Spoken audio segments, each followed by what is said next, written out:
Joining us here this afternoon, Jenny White. She's a captain and she flies on the Hurricane Hunter aircraft reconnaissance planes and missions that fly into these tropical systems, give us all kinds of data. Jenny, first question is, when's the last time you went into one of these storms? Well, I was actually just in Tropical Storm Nicholas yesterday, so pretty recently. What was that storm like in terms of the intensity when you were flying into it? Yes, so once we approached the storm, we flew it kind of at its younger stages. So we did find that the center was slightly disorganized at that time, but we did find and observe tropical storm force winds upon entering the storm environment. Yeah, and you were, I guess, on the mission that found Nicholas to be a tropical storm just based on that intel. Talk to me about what the overall mission is. Why are we flying into these storms? What good does it do for weather forecasters across the country? And what kind of data are you guys collecting?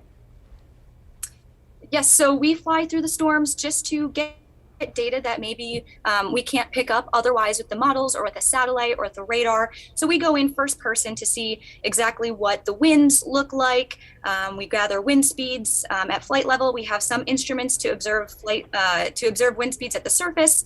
And we're also looking for pressure centers so we can tell where the center of the storm is and get that data directly to the forecasters so they can incorporate it into their forecasts. Great information for sure for better forecasting on these systems.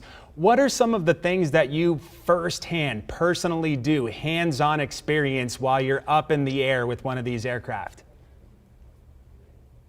So as for data collection, we're really paying attention to all of the information that comes into the plane that's most important to be recorded, to let the National Hurricane Center know. And then once we've received the data that is, most helpful or most necessary, then we'll send that off the plane after we've organized it and outlined the most important factors. Okay, and who gives the green light to go ahead and take off and fly into one of these storms? How does that all happen? What's the process?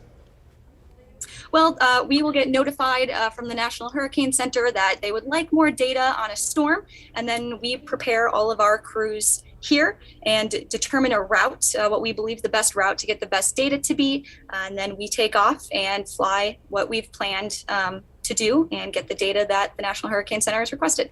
So you have been through some storms. I don't know how many you've been through, but just in your memory, when you're flying into these storms, what is the feeling that you have internally, and what's the biggest, in terms of wind speed, storm that you've had the opportunity to fly through and sample?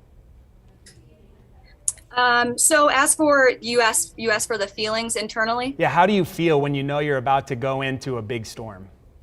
Yes, so it's kind of mixed emotions. One, it's really interesting to be able to fly through a storm of this size. Obviously, not many people get an experience like that.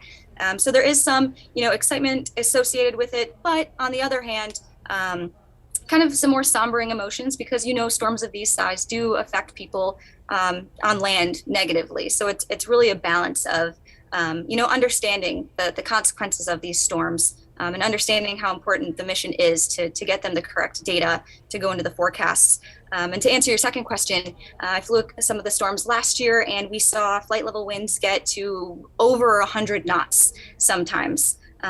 So I have flown some hurricane storms as well. You guys are definitely on the forefront of the preparation aspect for, like you said, the people on the ground to have a lot of lead time and knowledge in what to expect. I'm still curious about what it's like when you're in that 100-knot wind flying in an airplane through a storm. What is the turbulence like?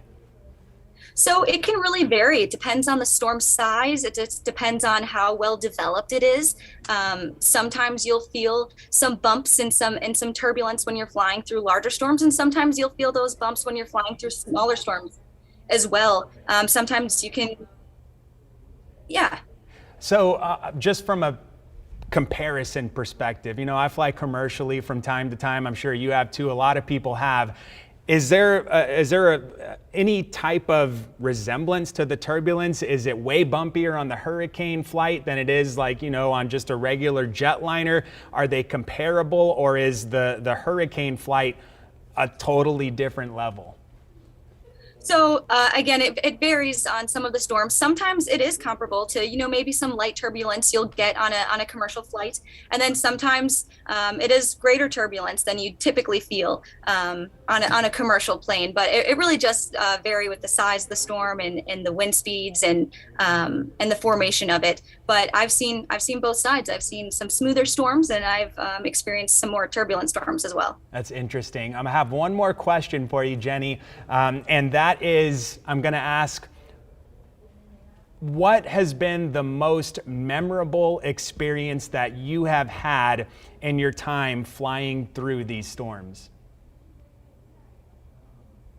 Probably most memorable is last year we were flying what was Tropical Storm Nana, and we went in to investigate to see if it was even closed off, to see if it had any sort of circulation. And by the time we had gotten in, we found out that it was at a tropical storm level, and we really weren't aware that it was going to develop that quickly, and it just felt really good to get that firsthand data into the models, because we didn't know until a plane went in.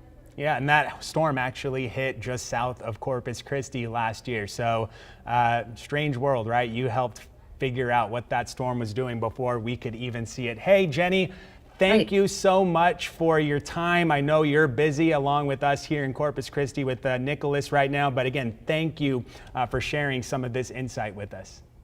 Absolutely. Thanks for having me. Mm-hmm.